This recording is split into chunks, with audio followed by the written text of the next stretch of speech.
collective karma message for today. What does this person need to know and need to hear on their healing journey for their highest good right now, Spirit? Bada bing, bada boom. Beautiful message. Beautiful message. Number 1, find inner peace. Peace isn't found outside. It's cultivated within. Create stillness in your mind and your soul. This is calling someone to go inward. This is calling someone to meditate. This is calling someone to stop relying on the external to make them feel good. You're the only one who's going to make you feel good.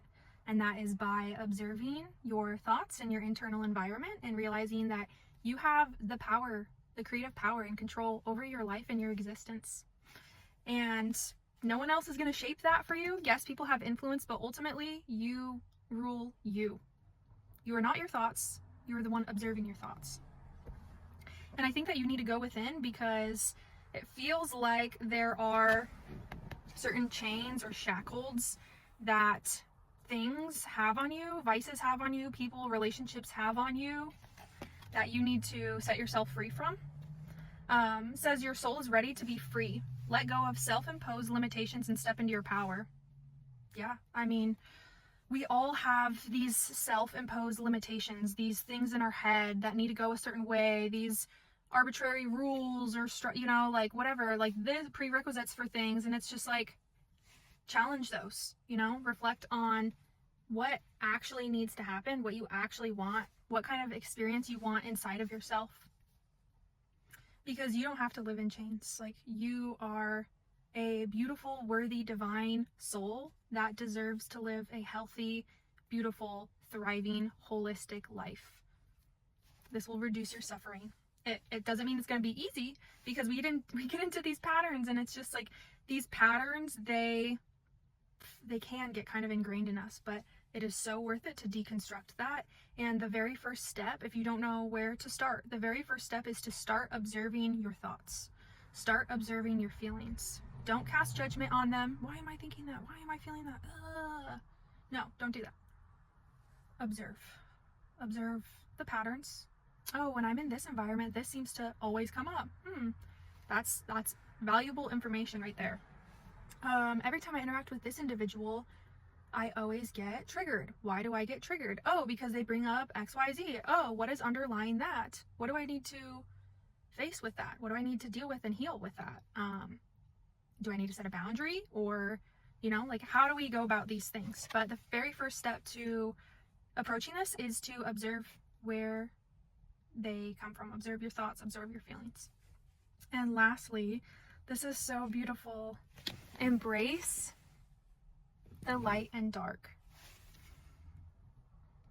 Things aren't going to be light all the time. Things aren't going to be sunshine all the time.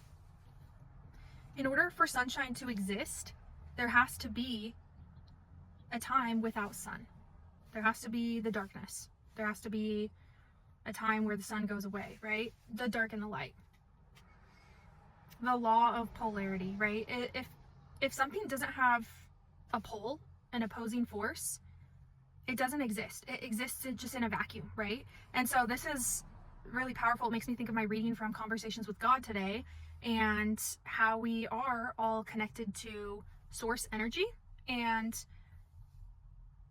kind of why things can't be good and positive and pure 100% of the time, because the whole process of it has to do with remembering yourself, remembering who you are, remembering who you're connected to and with. And you cannot remember unless you forget, and the process of that experientially is one of the most beautiful things to exist, if not the most beautiful thing. And we can't experience one thing without the opposite, right? In order to take the risk of love, this one everyone can relate to, I fucking know it. In order to take the risk of love, which is the most fucking chilling, heart-wrenching, feel-good, amazing experience, it makes the shit worth it in life, right? In order to experience that love, you have to risk that amount of vulnerability, right? Because you have to be vulnerable to show up in love. And if you don't show up in a vulnerable way, like, you're doing surface level shit, that's not gonna work. But that also comes with the assumed risk that that person can break you.